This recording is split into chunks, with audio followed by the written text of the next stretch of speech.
नमस्ते सबैजनालाई। म हजुरहरूकै समृता। आज चाहिँ म हजुरहरूलाई भिटामिन डी को बारेमा केही कुरा जानकारी दिउँ भनेर आइरहेकी छु। सुनिदिनु होला। मन पर्यो भने लाइक, कमेन्ट, सब्सक्राइब गर्न नभुल्नु होला है त।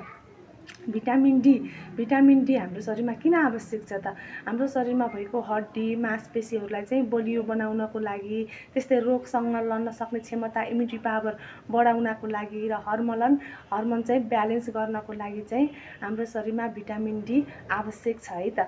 यदि हाम्रो शरीरमा भिटामिन डी को कमी भयो भने कस्तो कस्तो साइन एन्ड सिम्टम देखिन्छ त है त।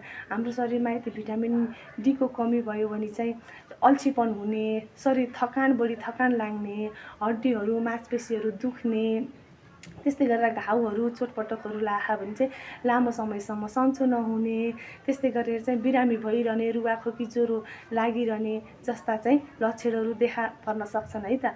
अनि त्यस्तै गरेर चाहिँ हामीले भिटामिन डी केमा पाइन्छ त? Main sources of vitamin D भनेको चाहिँ सनलाइट हो।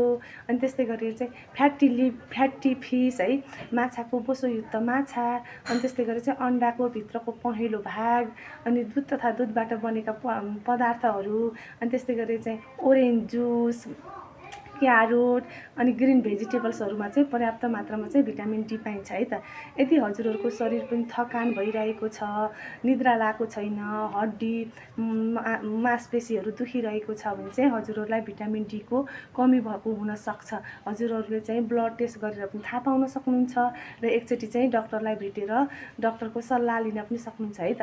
हजुरहरूलाई आजको मेरो भिटामिन डी को बारेमा दिएको कुरा कस्तो लाग्यो? हजुरहरूलाई मन पर्यो भने लाइक, कमेन्ट, सब्सक्राइब गर्न नभुल्नु होला है त। म यस्तै स्वास्थ्य सम्बन्धी टिप्सहरू हजुरलाई दिइरहनेछु। मेरो च्यानललाई चाहिँ सब्सक्राइब गर्न नभुल्नु होला। हस्, धन्यवाद।